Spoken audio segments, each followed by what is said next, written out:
Hi, I'm Michael Jones. I'm one of the pastor teachers at the Orange View Church of Christ in Orange County, California. Our congregation is dealing with the coronavirus situation, and because of that, we cannot assemble regularly together. So we create these video podcasts that we can distribute out to our members as well as anyone else who might find use and value in them so that we can continue with our spiritual growth and our walk together with the Lord. I do hope you find them helpful in that regard. Because we've been asked to practice social isolation, I do broadcast from a different isolated location each day. And today I find myself in this wonderful tropical island. I'm actually in Tahiti. It's a great place. You should come here someday, but if you come here now, you'd have to stay 6 feet away from me. Today, I'd like to take a look at the book of James, chapter 3, as it relates to our speech. Now, the book of James is a fascinating book. It was probably the very first of the epistles written in the New Testament. Very likely it was designed as a getting started guide for new Christians. Here's what James says concerning our speech in James chapter 3 and verse 2. For we all stumble in many ways, and if anyone does not stumble in what he says, he is a perfect man, able to bridle his whole body. Now, it is commonly known that you can get into trouble really easy and really fast by what you say. You can hurt people really badly by what you say. Many husbands and wives have hurt their spouses because of things that have been said in anger. Parents have hurt their children because of things that they have said when they could not control their tongue.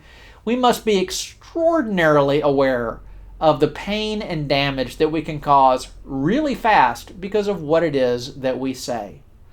God tells us then that we should be very careful what it is that we say. In fact, James even begins his epistle with this thought. In James chapter 1 and verse 26, he says, "If anyone thinks he is religious and does not bridle his tongue but deceives his heart, this person's religion is worthless." Well, the good news for us is that we can bring our tongue under control as long as we follow the scriptural instruction related to that and allow God to reign in our mouth. When we look back at the book of Proverbs, King Solomon provides us some great guidance there as well. In Proverbs 13 and verse 3, he says that we should essentially put a guard on our mouth. Here's what he says. Whoever guards his mouth preserves his life, and he who opens wide his lips comes to ruin. If you want to control yourself and get victory over what it is you say, you need to post a guard. You put a guard on your mouth. And what that means is you think carefully before you speak. David was concerned about what came out of his mouth. In Psalm 141 and verse 3, he said, "Set a guard, O Lord, over my mouth, and keep watch over the door of my lips." In Psalm 39 and verse 1, he says, "I will guard my ways that I will not sin with my tongue. I will guard my mouth with a muzzle so long as the wicked are in my presence." Guarding your tongue will help to preserve your life. Remember, how many times have you gotten into trouble because of what you've said? Or caused a real mess because of something that you said? Probably more than once. There's an Arab proverb that puts it this way: take heed that your tongue does not cut your throat. Another thing that we receive from guidance about our speech from Scripture is that we should have no crooked speech. That's found in Proverbs 4 and verse 24. Put away from you crooked speech, and put devious talk far from you. Now, what is that? What is devious talk and crooked speech? Well, what that means is when we say things that we ought not. When we speak with vulgarity, when we tell things that are not true, when we use sensual and suggestive speech. When we do these things, that's wrong. And so the proverb writer says, don't do that. James puts it this way in verse 10, "Out of the same mouth comes blessing and cursing. Brothers, these things ought not be so." Guess what? You can make those things not be so by simply not doing it. Use your mouth to give blessings and say righteous things, not to give cursings and say vile things. Another guidance we receive from the wisdom literature about our speech is to just not talk much. That's actually what the word says. In Proverbs 17 verses 27 and 28 it says, "He who has knowledge speaks little, We just don't talk much. The less you say, the less likelihood is you'll say something wrong.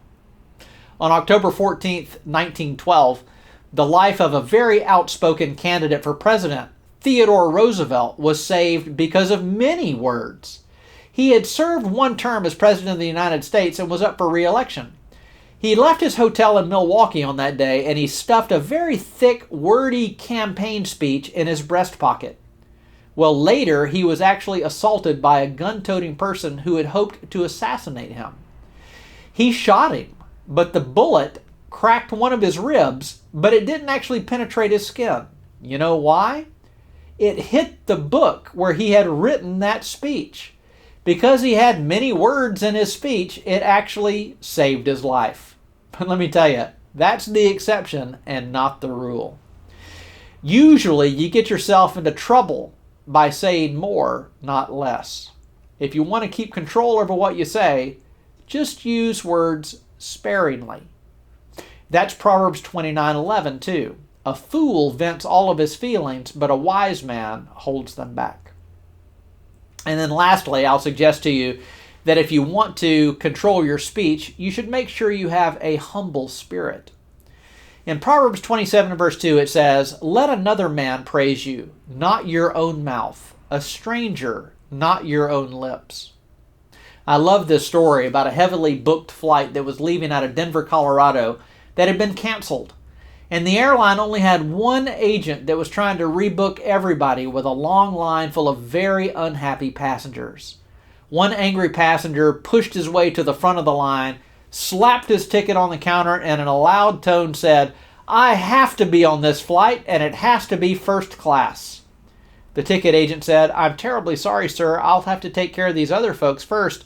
They've been waiting their turn in line too." That passenger was very unhappy, so in a loud voice, so that everybody around him could hear, he said, "Do you have any idea who I am?" Without hesitation, the ticket agent smiled, picked up the lobby microphone and said, "Excuse me, may I have your attention, please? We have a passenger here at the counter who does not know who he is. If anyone can help him find his identity, please come to the counter. Thank you."